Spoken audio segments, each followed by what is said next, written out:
আমরা যারা পিতামাতা আছি আমরা সবাই চাই যে সন্তান যেন পিতামাতার প্রতি শ্রদ্ধাশীল হয়,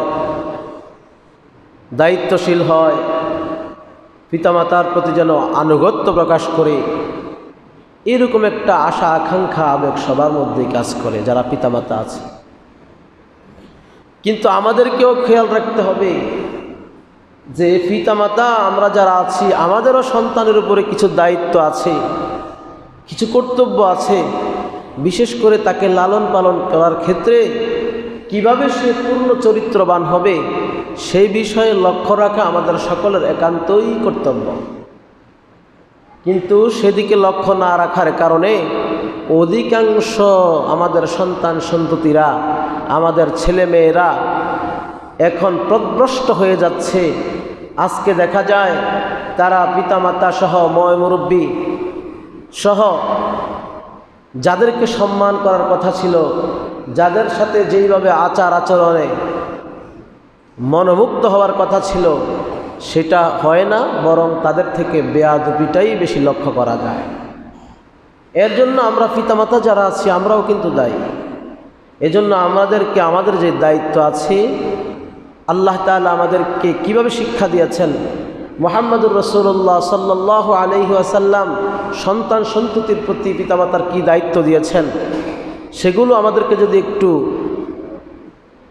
কর্তব্যনিষ্ঠার সাথে আমরা খেয়াল রাখি, দায়িত্বশীল হই, তাহলে আশা করা যায় আমাদের সন্তান সন্ততি আমাদের উপরে আবার দায়িত্বশীল হবে, আমাদের প্রতি আবার তারা শ্রদ্ধাশীল হবে এবং তারা আমাদের সাথে আনুগত্য প্রকাশ করবে। অতএব সন্তানের প্রতি কি দায়িত্ব আছে পিতামাতার সেটা জানার দরকার আছে না নাই? বলতেছিলাম ভাইয়েরা আমার, সন্তান শুধু জন্ম দিলেই হবে না, সন্তান শুধুমাত্র লালন পালন করলেই হবে না, সন্তানের উপরে আপনার কি দায়িত্ব সেই বিষয়ে সচেতন হওয়ার দরকার। এই জন্য মুফাসসিরিনে কেরাম বলেন যে বিবাহের আগ থেকেই সন্তান সন্ততি কিভাবে সুন্দর হবে, সৎ সন্তানের বাবা হওয়া যাবে, মা হওয়া যাবে, এই জন্য বিবাহের আগ থেকেই আমাদেরকে ফিকিরে চিন্তা ভাবনা করা দরকার। তার মধ্যে উল্লেখযোগ্য দুইটা দায়িত্ব হলো, যারা আমরা ছেলে মেয়ে আছে তাদের জন্য যখন পাত্রী নির্বাচন করব, অথবা যারা আমাদের মেয়ে আছে তাদের জন্য যখন পাত্র নির্বাচন করব, বা আমরা যারা সন্তান আছি, সন্ততি আছি, যুবক যুবতী আছি, আমরা যখন বিবাহের সময় হবে তা আমাদেরকে নির্বাচন করতে হবে যোগ্য সৎ একজন স্ত্রী, মেয়ের জন্য যোগ্য সৎ একজন স্বামী। সৎ স্বামী যদি না হয়, সৎ স্ত্রী যদি না হয়, তাহলে গণ্ডগোল প্রথম থেকেই শুরু হয়ে যাবে। পরে আর চেষ্টা করলেও আপনি আপনার সন্তানদেরকে ভালো করার কোনো সুযোগ নাই।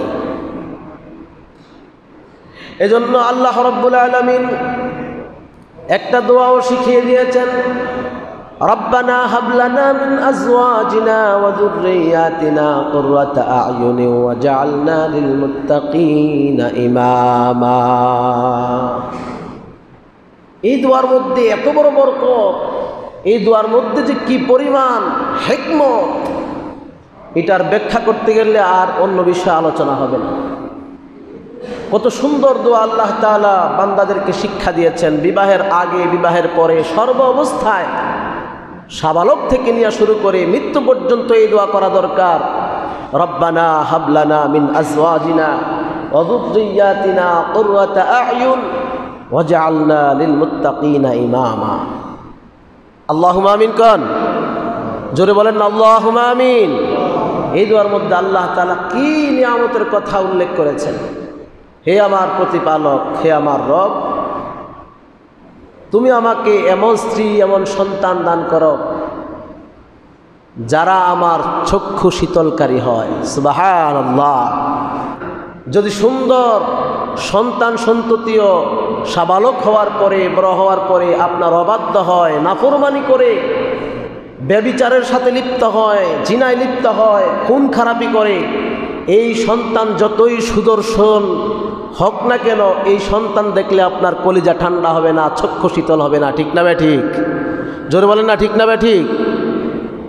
অতএব সন্তান যদি কালো কুৎসিত হয়, অসুন্দর হয়, আর সে যদি লেখাপড়ায় ভালো হয়, মেধাবী হয়, ভালো আলেম হয়, সুশিক্ষায় শিক্ষিত হয়, পিতামাতার খোঁজখবর রাখে, প্রতিবেশীর খোঁজখবর রাখে, সমাজের মধ্যে তার সুনাম থাকবে, সমাজের সবাই তাকে ভালো বলবে, নামাজ পড়বে, কোরআন বুঝবে এবং আল্লাহ তাআলার অনুগত্যশীল হবে, সেই সন্তান কালো হলেও আপনার এক নজর দেখলেই চক্ষু শীতল হয়ে যাবে, কলিজা ঠান্ডা হয়ে যাবে। ঠিক না ভাই ঠিক? এই জন্য ভাইয়েরা আমার, কত সুন্দর একটি দোয়া আল্লাহ তাআলা বান্দাকে শিক্ষা দিয়েছেন, রব্বানা হাবলানা মিন আজওয়াজিনা ওয়া যুররিয়াতিনা কুররাতা আয়ুন ওয়াজআলনা লিল মুত্তাকিনা ইমামা। অতএব এই দোয়া সকলকে শিক্ষা করা দরকার এবং প্রতিনিয়ত আমাদেরকে এইভাবে পড়া দরকার। আল্লাহ তাআলা আমাদেরকে এই দোয়া বেশি বেশি করার মতো তৌফিক দান করেন, বলেন আমিন। বলতেছিলাম ভাইয়েরা আমার, বিবাহ বন্ধনে আবদ্ধ হওয়ার পূর্বেই এই দোয়া আমাদেরকে করতে হবে এবং বিশেষ করে যোগ্য পাত্র নির্বাচন করতে হবে, তাহকিক করতে হবে, গবেষণা করতে হবে এবং যোগ্য পাত্রপাত্রী আমাদেরকে নির্বাচন করতে হবে, তাহলেই ভালো সন্তানের আশা করা যায়। তো বিবাহের পূর্বে এই দুইটা জিনিস বিশেষ করে দোয়া করা এবং পাত্রপাত্রীর ক্ষেত্রে ভালো স্বামী এবং স্ত্রীর ব্যবস্থা করা। এখন তো দেখা যায় বাপ কি নির্বাচন করবে, টিকটকে পরিচয় হওয়ার পরে নিজেরাই রিলেশন করে ফেলে, নিজেরাই বিবাহ বন্ধনে আবদ্ধ হয়, তার চরিত্রের দিকে চায় না। ঠিক না ভাই ঠিক? এজন্য সুসন্তান এই পরিবারের মধ্যে আর আশা করা যায় না, সবগুলো কুসন্তানই হয়। বলতেছিলাম ভাইয়ারা আমার, বিবাহের আগের ঘটনা তো বললাম, সংক্ষেপে বলছি যেহেতু সময় কম। বিবাহের পরে আমাদের দায়িত্ব হলো, আমরা যারা বিবাহ বন্ধনে আবদ্ধ হব, তখন আমরা যখন স্বামী স্ত্রীর কাছে যাবে, মিলিত হবে, তখন দোয়া এবং আদব আখলাকের দিকে, সুন্নত তরিকার দিকে খেয়াল রাখা। একটা দোয়া আছে, আমরা সবাই জানি, না জানলে আমরা জেনে নেব। মিলিত হওয়ার সময় একটি দোয়া, আল্লাহুম্মা জান্নিবিশ শাইতান ওয়া জান্নিবিশ শাইতানা মা রাযাকতানা। এই দোয়াগুলো যদি আমরা পড়ি, তাহলে আশা করা যায় শয়তান থেকে আমাদের সন্তান সন্ততি সহ আমাদের পরিবার সকলকে আল্লাহ তাআলা রক্ষা করবে। আর এই পেটের মধ্যে যে সন্তান আসবে, তাকে শয়তান ধোঁকা দিতে পারবে না। এই দোয়াগুলো আমরা শিখে নেওয়া দরকার।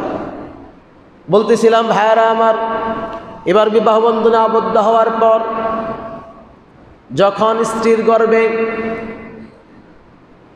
সন্তান চলে আসবে, অন্তঃসত্ত্বা হবে, তখন থেকে পিতা মাতা ভালো নেক কাজ করা, হারাম না খাওয়া, মিথ্যা কথা না বলা, তাহলে আশা করা যায় ওই ওরস থেকে, ওই পরিবার থেকে আল্লাহওয়ালা হক্কানি আলেম সুশিক্ষিত ছেলে মেয়ে এই পরিবার থেকে তৈরি হবে।